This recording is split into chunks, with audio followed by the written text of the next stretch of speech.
आज कहा जा रहा है मड़वा में सड़क नहीं है, बिजली नहीं है, टेलीकम्युनिकेशन नहीं है। But I am the first who spoke for these things. I am the first जिन्होंने कहा कि हमें ये सोलर मत बताओ, ये टीन मत बताओ, ये CDF मत बताओ। मैंने CDF को कॉन्स्टिट्यूंसी डेवलपमेंट फंड नहीं, चमचा डेवलपमेंट फंड डिक्लेयर किया था, क्योंकि मैंने कहा कि इन चीज़ों से हट के देखो, दुनिया बहुत आगे पहुंची है, जाओ देखो। ये नहीं हो रही है। नेशनल कॉन्फ्रेंस की मैं एक बात बताऊं, जब फारूक अब्दुल्ला साहब मड़वा आए थे, उन्होंने साफ कह दिया था कि मेरे पास इतना पैसा नहीं है कि मैं आपको सड़क दूंगा दक्षिण से, मेरे इसके लिए बोरियों के हिसाब से पैसा लगेगा। ये नेशनल कॉन्फ्रेंस की वर्डिंग है। वाइल्ड लाइफ में भी उन्होंने फंसा। उसके बाद पीपल्स डेमोक्रेटिक पार्टी है, उन्होंने हमें उधर कश्मीर के साथ मिलाया। क्यों? किश्तवाड़ के साथ क्यों नहीं मिला सकते थे? फॉरेस्ट क्लियरेंस क्यों नहीं दे सकते थे? वो बदकिस्मत और दुश्वार गुजार इलाका, जिस इलाके के किसी शख्स की मौत अगर गवर्नमेंट मेडिकल कॉलेज जम्मू या गवर्नमेंट मेडिकल कॉलेज अनंतनाग में होती है तो उसकी लाश को वापस उसके इलाके तक पहुंचाना उससे बड़ी मुसीबत और उससे बड़ी परेशानी है। मौत तो अपने आप में एक बहुत बड़ी परेशानी है, लेकिन उससे बड़ी परेशानी है कि एक शख्स की मौत के बाद उसका कफन दफन आराम और सुकून के साथ हो जाए। लेकिन अगर मौत दूर इलाकों में होती है तो फिर बहुत मुश्किल होती है, और बर्फबारी हो तो फिर तो और ज़्यादा मुश्किल। उसी इलाके के डीडीसी मड़वा मेरे साथ हैं शेख ज़फ़र साहब। मुझे सबसे पहले ये बताइएगा कि पिछले दिनों एक शख्स की मौत जो है वो गवर्नमेंट मेडिकल कॉलेज अनंतनाग में, कोई वो कहते हैं कि उनकी गलती हुई वहाँ डॉक्टरों से, कोई तो अनंतनाग में उनकी मौत हुई, अब उनका जनाजा हो गया? जी जुनैद साहब, जनाजा तो उनका हो गया, लेकिन डेड बॉडी पहुंचाने में हमें काफ़ी समय लगा। अनंतनाग से मड़वा जाने में काफ़ी वक्त लगता है, और वो भी दुश्वार रास्तों से गुज़र कर, जिस मरगन टॉप के ऊपर लिखा गया है बोर्ड्स के ऊपर कि वैली ऑफ डेथ, और वहाँ से उस वैली ऑफ डेथ से हमें एक मैयत को लेना पड़ता है। यानी कि जो लेने वाले होते हैं वो भी जोखिम भरा वो सफ़र होता है, और अपनी जान भी हथेली पे उनकी होती है, और वो ये सफ़र तय करते हैं। फाइनली वो मड़वा पहुंच गए। लेकिन जुनैद साहब, मैं आपको ये बताना चाहूँगा कि ये पहली बार नहीं हुआ ऐसा। इससे पहले वार्ड 1 का एक लड़का 2 साल पहले 11वीं क्लास में था, और वहाँ से उस मरगन टॉप की चोटी पर वो मर गया, और उसके माँ बाप तक उसका चेहरा नहीं देख पाए। जनाजा करना और ना करना तो दूर की बात, उस वक्त माँ बाप भी नहीं चेहरा देख पाए अपने उस जवान बेटे का। इससे पहले बसमेना वार्ड 1 का अहदुल्ला जब दक्षिण के रास्ते से पैदल आ रहा था और दहरना के गांव में वो मर गया। उसके बाद पुलिस स्टेशन वार्ड 1 से मैसेज आया, पुलिस स्टेशन मड़वा, कि आप इसको किसी भी तरह वहाँ दफना दीजिए, क्योंकि आप इसको ला नहीं सकते यहाँ पर बसमेना, क्योंकि बर्फ़बारी और बारिशें बहुत ज़्यादा हो रही थी और बर्फ़ बहुत ज़्यादा जमी थी। तो ये पहली बार नहीं हुआ हमारे साथ। इस तरह कई सारे वाक़यात और हादसात हुए हमारे साथ, लेकिन बात यह है कि बीमारी मर नहीं रही है, तो लोग मरते जाएंगे। बीमारी क्या है कि असल में government of India, government of Jammu and Kashmir, जो बड़े बड़े ओहदों पर इस वक्त हैं, वो इन इलाकों को, मड़वा, वार्ड 1 दक्षिण को सीरियसली नहीं लेते। इससे पहले होंजड़ इलाके में जब क्लाउड बर्स्ट हुआ था, उस वक्त ड्यूकॉम साहब जब वहाँ पहुँचे थे, 3-4 घंटे लगे उनको वहाँ पैदल पहुँचने में, और सुनने में आया कि ड्यूकॉम साहब को फिर घोड़ा निकाल कर दिया, तब जाकर वो वहाँ पहुँच सके। और जो इमदाद पहुँचनी चाहिए थी सोशल ऑर्गेनाइजेशंस की तरफ से, गवर्नमेंट की तरफ से, वो वक्त पर नहीं पहुँची। आपने ये भी देखा होगा कि LG साहब का इंतज़ार किया जा रहा था वहाँ पर कि LG साहब आएंगे, वो हेड हैं इस वक्त स्टेट के, UT के, लेकिन वो भी नहीं पहुँच सके जस्ट बिकॉज़ कि मौसम ठीक नहीं था और रास्ता भी ठीक नहीं है। तो गवर्नमेंट के लोग भी नहीं पहुँच पाते इन इलाकों में, और वो भी एक एक्सक्यूज़ देते हैं कि वहाँ रास्ता नहीं है, वहाँ इस तरह का सफ़र नहीं कर पाएंगे फ़लाँ साहब, वहाँ इस तरह का सफ़र नहीं कर पाएंगे हमारे LG साहब। तो ये दुश्वारियाँ जो हैं ये पैदा की गई हैं। मैं पिछले 3 साल से इसी का रोना रो रहा हूँ। When I was not in power, today I am in power and I have all the responsibility to represent my people on every platform। तो मैं मीडिया का सहारा भी लेता हूँ, मैं सेक्रेटरीट भी जाता हूँ, ऑफिस में जाता हूँ, दरवाज़ा खटखटाता हूँ। Right now I have a big responsibility. उसको निभाते निभाते आज मैं जम्मू भी पहुँच गया, और सेक्रेटरीट में आज मुझे कमिश्नर सेक्रेटरी साहब से मुलाकात भी है 2 बजे के बाद। तो कहने का मतलब ये है कि हम सरकार से कोई ऐसी चीज़ नहीं मांग रहे जो वो दे नहीं सकते, या हम सरकार से ऐसी चीज़ नहीं मांग रहे हैं कि जो हम उनसे किराया ले रहे हैं या उनसे उधार लेना चाहते हैं। ये हमारा डेमोक्रेटिक राइट है, फंडामेंटल राइट है। आर्टिकल 21 जो डील करता है right to protection of life. मुझे पहले ये बताइएगा कि सड़क जो है, जी अगर आपको डिस्ट्रिक्ट हेडक्वार्टर किश्तवाड़ आना है तो प्रधानमंत्री नरेंद्र मोदी के दफ्तर के लिए, गृह मंत्री अमित शाह के दफ्तर के लिए आप सिर्फ ये बताएं कि आपको अपने डिस्ट्रिक्ट हेडक्वार्टर किश्तवाड़ पर अगर किसी आदमी को डोमिसाइल बनवाना है, ज़मीन के कोई कागजात निकलवाने हैं, रेवेन्यू में कोई काम है, डीसी ऑफिस में कोई काम है या अस्पताल जाना है, तो आप किश्तवाड़ कैसे पहुंचते हैं? तब जब सर्दियों में रास्ते बंद होते हैं और गर्मियों में जब रास्ते खुले होते हैं तब भी कितना वक्त आपको लगता है? देखिए, वाकई में ये सर्दियों और गर्मियों वाला जो है, ये दो ऑप्शन है हमारे पास। अब तो 2-3 साल से हेलीकॉप्टर सर्विसेज चल रही हैं, लेकिन हेलीकॉप्टर सर्विसेज जो हैं बेहतर नहीं है, उसमें लोग बहुत ज़्यादा परेशान हैं। सियासी लोगों के जिनके जुगाड़ होते हैं वो अपनों को वहाँ लिफ्ट करा देते हैं, लेकिन पेशेंट वहीं रहते हैं, औरतें वहीं रहती हैं, पढ़े लिखे जो पढ़ने वाले बच्चे जो हैं उनको भी लिफ्ट नहीं की जाती है।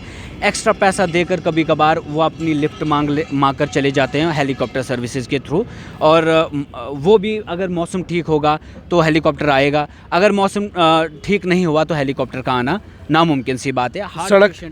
सड़क जो है, देखिए समर में जो हम ट्रैवल करके आते हैं, करीब 200 किलोमीटर हम ट्रैवल करके आते हैं मड़वा से किश्तवाड़ पहुंचते हैं। कहते सिंथन टॉप से बड़ा अच्छा रास्ता बना है।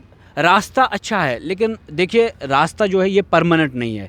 आपका राइट है कि आपको परमानेंट रास्ता, सिंथन टॉप से कहाँ जाना आप होता है? पहले मड़वा से जब निकलते हैं, मड़वा से आप वर्डवन पहुंचेंगे, वर्डवन से फिर आपको मरगन का सफ़र करना पड़ेगा। मरगन की चोटी क्रॉस करने के बाद आप फिर अनंतनाग के डिस्ट्रिक्ट में दाखिल हो जाते हैं। वहाँ से वाइलू से आपको एक टर्न लेना पड़ता है, और वो एक टर्न आपको नीचे जंगलात मंडी की तरफ जाएगा और श्रीनगर की तरफ जाएगा।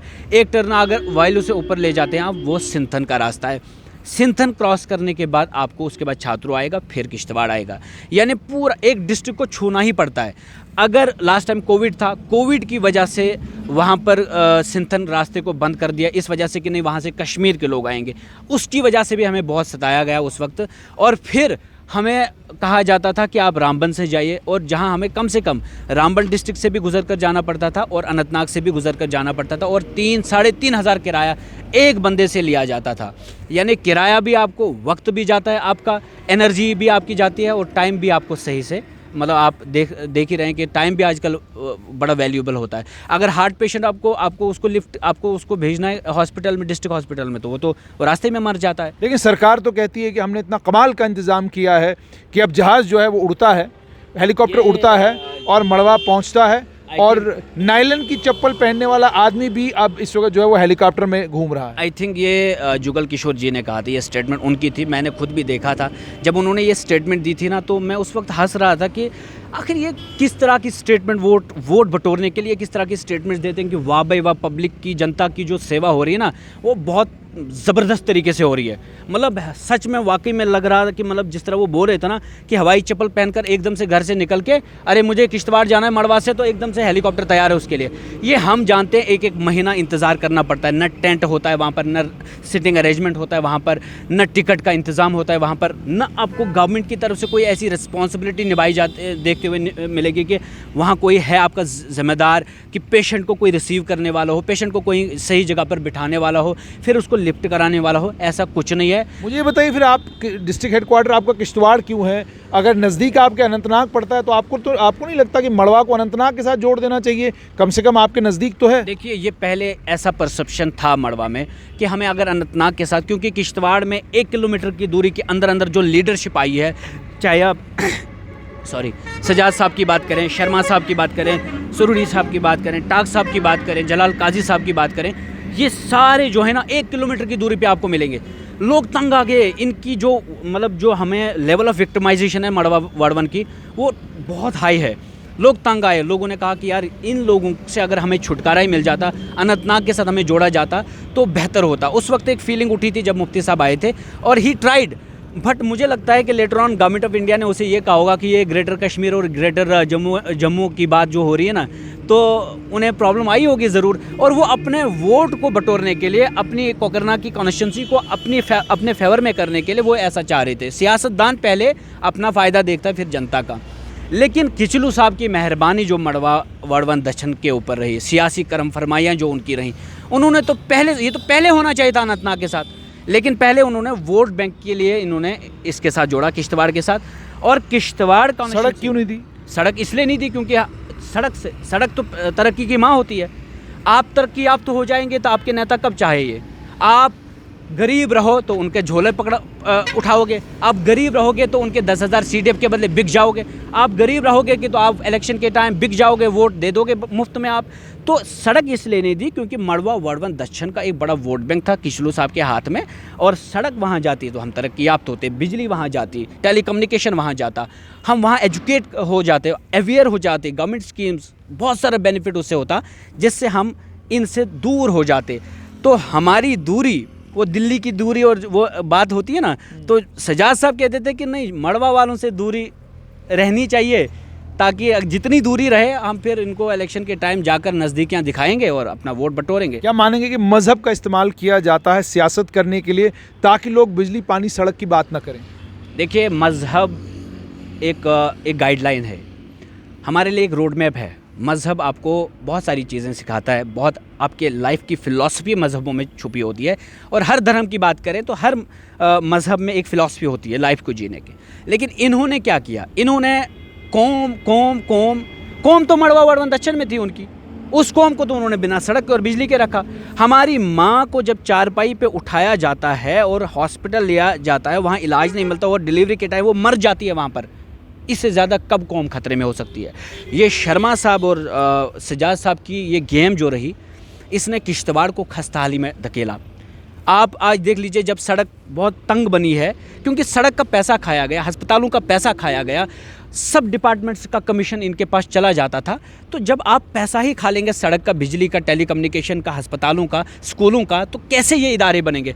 फिर उसके बाद जाहिर सी बात है, फिर कौम तो वहाँ खतरे में थी, कौम तो उस वक्त खतरे में पड़ जाती है। तो सजाद साहब ने क्या किया, आज भी आप छोड़िए, ये पुरानी बात तो छोड़िए, उसके लिए तो वो करते थे, आज भी मैं एक नौजवान उठा हूँ मड़वा से, मुझे भी कई लोग बोलते हैं है इलेक्शन नहीं उठना क्योंकि कौम खतरे में। मैं कहता हूँ कौम खतरे में तब पड़ जाती, कौम कानून का खजाना नहीं है जिसको पहाड़ों को खोद कर तलाशा जाए, इसको बनाया जाता है। डॉक्टर्स बनाओ, इंजीनियर बनाओ। अगर किसी को मुसलमान की फ़िक्र है, मुसलमानों में डॉक्टर और इंजीनियर पैदा करे। अगर किसी को हिंदुओं की फ़िक्र है, वहाँ डॉक्टर और इंजीनियर पैदा करे। कौम में डॉक्टरों, इंजीनियरों, प्रोफेसरों, लेक्चरर, IAS IPS क्वालिफाई करने के बाद बनती हैं। आप उनको गरीब रखे हैं, आप उनको चारपाई पे डिलीवरी के टाइम उठवाते हैं, तो उस वक्त ज़फ़र, मुझे थोड़ा सा आप ये बताएंगे कि जो आपके इलाके में हामिला औरतें होती हैं, आज तो हो सकता है थोड़ा बहुत निज़ाम है कि आज हेलीकॉप्टर सर्विस है, अगर मैं आपको कहूँ कि 10 साल पीछे चले जाइए, कोई हामिला औरत है, उसे अस्पताल पहुँचाना है तो कैसे पहुँचाते थे आप लोग? चारपाई पे। और कई सारी औरतें ऐसे मड़वा में, अगर आप रिपोर्ट करेंगे ग्राउंड लेवल पे, आपको कई सारे ऐसे विक्टिम मिलेंगे। एक बच्चे की माँ फिर दूसरा बच्चा जन्म नहीं दे पाई, 3 बच्चों की माँ चौथा जन्म नहीं दे पाई और हॉस्पिटल में मर गई। इवन कि हॉस्पिटल में आपको रजिस्टर भी नहीं किया जाता है वहाँ पर। और ये भी क्यों कहा जाए कि हेलीकॉप्टर सर्विसेज आपके पास अवेलेबल हैं, आप जो हामिला औरत है वो किश्तवाड़ जा सकती है। आप डोर स्टेप पे गवर्नमेंट इस वक्त अप्रोच करिए, पैसा दे रही है वहाँ पर। तो मैंने सुना है कि आपको डिलीवरी तक गवर्नमेंट इलाज के लिए वहाँ तो शायद कम्युनिटी हेल्थ सेंटर है आपके? कम्युनिटी हेल्थ सेंटर अगर आप देखेंगे वहाँ का इस वक्त जो है, नया तो बन रहा है लेकिन जो एग्जिस्टिंग है वहाँ का लेबर रूम में अगर आप देखेंगे तो आप तो वहाँ जाकर खुद मरीज बन जाएंगे, पेशेंट बन जाएंगे। कोई मेंटेनेंस नहीं, कोई कुछ नहीं। डॉक्टर हैं, गायनोकोलॉजिस्ट हैं जनाब, गायनोकोलॉजिस्ट एक ड्रीम है हमारी औरतों के लिए, वो तो है। यानी कम्युनिटी हेल्थ सेंटर है, वहाँ गायनोकोलॉजिस्ट नहीं है? गायनोकोलॉजिस्ट नहीं है। मेडिकल ऑफिसर्स जो होते हैं उनको कहीं ना कहीं इधर उधर से अटैच करके थोड़ा बहुत, और जो कहीं नहीं आएगा वो मड़वा, उसको भी मतलब पनिशमेंट के तौर पे उसको मड़वा भेजा जाता है, सर्विसेज के तौर पे नहीं। भाई आप वो वहाँ आकर फिर काम ही नहीं करेगा, बोलेगा फिर ज़्यादा से ज़्यादा जाकर शिकायत कर दो और मुझे यहाँ से उठा लेंगे। ये हालत है। सड़क, इस वक्त हम सड़क की जंग लड़ रहे हैं, बिजली की जंग लड़ रहे हैं। और कुछ सियासी लोग हमारे ऐसे भी हैं, जब पावर से दूर हो गए ना तो चिल्लाना लगते हैं। मतलब यानी कि जब बेरोज़गार हो जाते हैं ना, CDF का मामला ख़त्म हो गया, पावर का नशा ख़त्म हो गया। जब पावर में होते थे तब ग्रीन टी पीते थे, ऐसे करके उसको वो भूल जाते थे कि हमने इनके से कोई और भी बात करनी है। लेकिन जब पावर से दूर हो गए, अरे सड़क, मैं कहता हूँ सड़क तब याद आए आपको जब आपकी चीफ मिनिस्टर थे। आपके नेता की पिछले दिनों एक वीडियो वायरल हुई है, जिस वीडियो में वो नेता ये कह रहा है कि जी हमारी कोई सुन ही नहीं रहा, हम अफसरों को फ़ोन करते हैं, अफसर हमारा फ़ोन नहीं उठाते, हमसे बात ही नहीं करते, तो हम कैसे लोगों की मदद करेंगे, लोग हमसे इसीलिए खफा हैं। ये बात सच है, ये इसमें कोई दो राय नहीं है कि कोई उसकी नहीं सुनेगा। लेकिन जब वो भी कुर्सी पे था तो उसने क्या किया, किसकी सुनते थे वो? हाँ जी सजाद साहब, हमारा ये काम है, नहीं फलां साहब के पास जाओ, तब किसकी सुनते थे वो? तब हम गुहार लगा रहे थे कि डॉक्टर नहीं है यहाँ पर, तब हम कहते थे सड़क दे दो। नेशनल कॉन्फ्रेंस ने मड़वा वर्डवन दक्षिण को, ये it is a bitter truth, but I have to say, I have to speak loudly, National Conference ने जितना नुकसान मड़वा वर्डवन दक्षिण के इलाकों को पहुंचाया उतना किसी ने नहीं। आज सबसे ज़्यादा अगर बोलता है इनके खिलाफ शेख ज़फ़र, वजह यही है। मुझे कोई ज़ाती दुश्मनी किचलू साहब के साथ नहीं है। किचलू साहब की मेहरबानी मड़वा को वाइल्ड लाइफ में फंसाया। किचलू साहब की मेहरबानी, मड़वा में एक तबका इन्होंने तैयार किया। जब इंदिरा गांधी जी वहाँ हमें रोड देने आई तो उस वक्त इन्होंने आधी रोटी का नारा लगाया, आधी रोटी खाएंगे सर नहीं झुकाएंगे, यानी हमें कांग्रेस से ये सड़क नहीं चाहिए। उसके बाद जिन्होंने ये आधी रोटी का नारा लगाया वहाँ पर खुद अरबपति बन गए, खुद करोड़पति बन गए, और आज देखो उनके घरों में गाड़ियाँ कितनी हैं। लेकिन मड़वा के लोग आज भी खच्चर पे सामान लेते हैं। जो 10 रुपये की चीज़ किश्तवाड़ में मिलती है वो हमें 100 रुपये में मड़वा में मिलती है। जो इन्वेस्टमेंट वहाँ आनी चाहिए थी वो नहीं आती है। टूरिस्ट लोग मड़वा वर्डवन के इलाकों में जाना चाहते हैं, जो उनकी खूबसूरती आप वर्डवन देखेंगे ना हैरान हो जाएंगे कि ये कैसा इलाका है। लेकिन टूरिस्ट कैसे जाएंगे जब तक ना सड़क होगी, जब तक ना बिजली होगी, जब तक ना टेलीकम्युनिकेशन होगी। तो ये जो चीज़ें जो हमारे साथ जुल्म हुआ है ना, ये नेशनल कॉन्फ्रेंस के दौर में फिर से शर्मा साहब आए, उन्होंने भी जो बिल्कुल सजाद साहब का जो नज़र इनायत हम पे जो करम फरमाइयाँ थी, बिल्कुल जैसे लगता है कि सीख कर उनसे ही वो हमारे ऊपर वही पॉलिसी वो भी अपनाए। इलेक्शन के टाइम आ जाओ, इलेक्शन के बाद चुप। अब शर्मा साहब जाते हैं कश्मीर जाते हैं। लेकिन ज़फ़र क्या ये बात भी आप मानेंगे कि कुछ हद तक आप लोग भी उसके लिए इसलिए रिस्पॉन्सिबल हैं क्योंकि आज ज़फ़र बोल रहा है, पिछले 2-3-4 साल से मैं आपको 4 साल से तो मैं आपको लगातार देख रहा हूँ, आज आप बोल रहे हैं, आज आपके इलाके के बहुत सारे और नौजवान, रऊफ़ एक लड़का है वो किसी पीपल्स डेमोक्रेटिक पार्टी में वो बोल रहा है, और मड़वा के बच्चे अब बोलना शुरू हुए हैं। लेकिन आपके आबा व अजदाद ने, आपके बुज़ुर्गों ने, आपके गाँव के बाकी बड़ों ने जिन्होंने नेशनल कॉन्फ्रेंस को वोट दिलवाया, PDP को वोट दिलवाया, कांग्रेस को वोट दिलवाया, वो लोग सड़क, बिजली, पानी इनको प्राथमिकता ही नहीं देते थे। कभी उसको लेकर उन लोगों ने हो हल्ला हंगामा किया ही नहीं। मज़हब के नाम पे सियासत, रायशुमारी के नाम पे सियासत, ऑटोनॉमी के नाम पर सियासत, ग्रेटर ऑटोनॉमी के नाम पर सियासत। इस गरीब को कह दिया गया भाई तुम्हें हर चीज़ में सियासत करनी है, मगर सड़क, बिजली, पानी हमसे मत मांगना, क्योंकि ये मांगोगे तो तुम गद्दार कहलाओगे। मैंने पहले ही कहा कि कुछ लोकल सियासी करम फरमाइयाँ भी हैं, इस्तेमाल करते थे ना ये हमारे उधर। आज मैं तो ज़िंदा यहाँ हमेशा के लिए नहीं रहूँगा, कल चला जाऊँगा मैं। We have to fight for the generations, not for the next elections, कि कल और इलेक्शन आने वाला है। हमारे यहाँ लोगों को इस्तेमाल किया गया, जो भी वहाँ आवाज़ें उठी उनको दबा दिया गया। मैं आपको ये मतलब हम छोटे छोटे थे, आज हम बुज़ुर्गों से सुनते हैं कि वहाँ कोई बख्शी भी था, वहाँ कोई हजाम भी था, वहाँ कोई मास्टर इरशाद भी था, वहाँ कोई अब्दुल मजीद मलिक भी था, जो उठे, जो गोली का निशाना बनाए गए। मिलिटेंट्स ने मारा, ठीक है।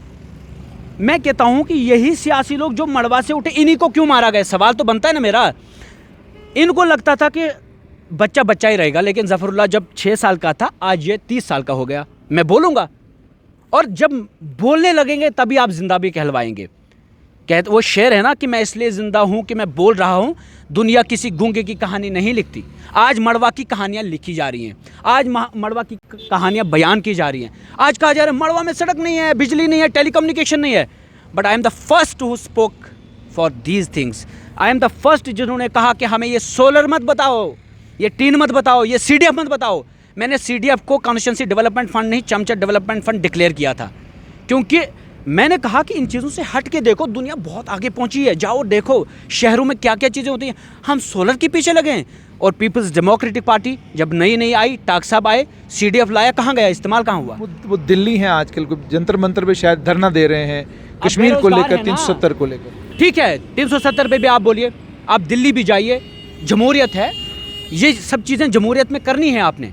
लेकिन पहले जिन लोगों से आपने वोट लिया, ज़फ़र क्या ये सही है कि आप जिस इलाके के नुमाइंदा हैं, उस इलाके में एक दुश्वार गुजार इलाका ऐसा है जिस इलाके में स्वास्थ्य की सुविधाएं नहीं हैं, जिस इलाके में सड़क नहीं पहुंची, जिस इलाके में लोगों की दिक्कतें हैं, परेशानियां हैं, और जिनको दूर करने के लिए आपको मरकज़ी सरकार से बात करनी है, जिनको दूर करने के लिए आपको मरकज़ी सरकार के नेताओं से, लीडरों से मिलना है, उन्हें कन्विंस करना है कि जनाब आप हमारे इलाके पर नज़रसानी कीजिए और इस इलाके को सड़क दीजिए, बिजली दीजिए, पानी दीजिए, स्वास्थ्य सुविधाएँ दीजिए। तो ये नहीं हो रही है। नेशनल कॉन्फ्रेंस की मैं एक बात बताऊँ, जब फारूक अब्दुल्ला साहब मड़वा आए थे, उन्होंने साफ कह दिया था कि मेरे पास इतना पैसा नहीं है कि मैं आपको सड़क दूंगा दक्षिण से, मेरे इसके लिए बोरियों के हिसाब से पैसा लगेगा।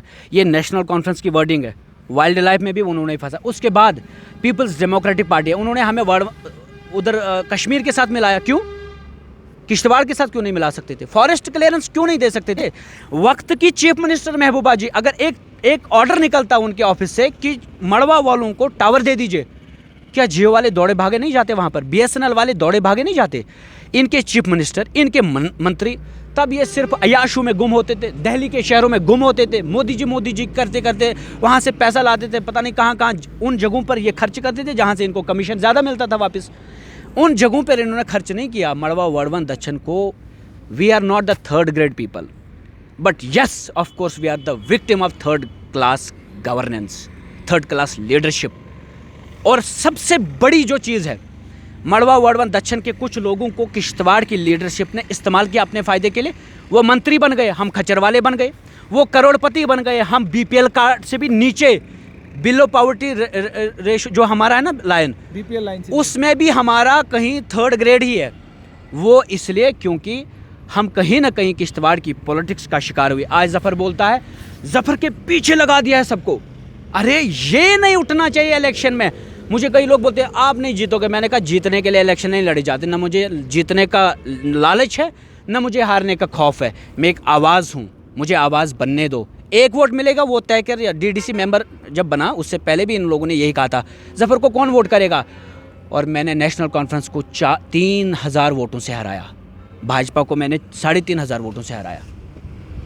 आवाज़ें उठना इन इलाकों से इनके लिए जहर है, लेकिन इन इलाकों से आवाज़ें उठना बहुत जायज़ है। बहुत बहुत शुक्रिया। तो ये थे शेख ज़फ़र।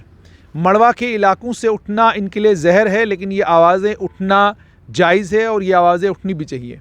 दुश्वार गुजार इलाका, जिस इलाके में मैंने आपको पहले ही कहा कि तमाम जो सुविधाएं, सुख सुविधाएं बाकी जगहों पर हैं, वो यहाँ पर नहीं है। उम्मीद और तवक्का ये कि शेख ज़फ़र जो कह रहे हैं ये केंद्र सरकार तक पहुँचे और केंद्र सरकार की प्राथमिकता जहाँ डोडा के बाकी दुश्वार गुजार इलाके हैं, मड़वा प्रायोरिटी नंबर 1 हो।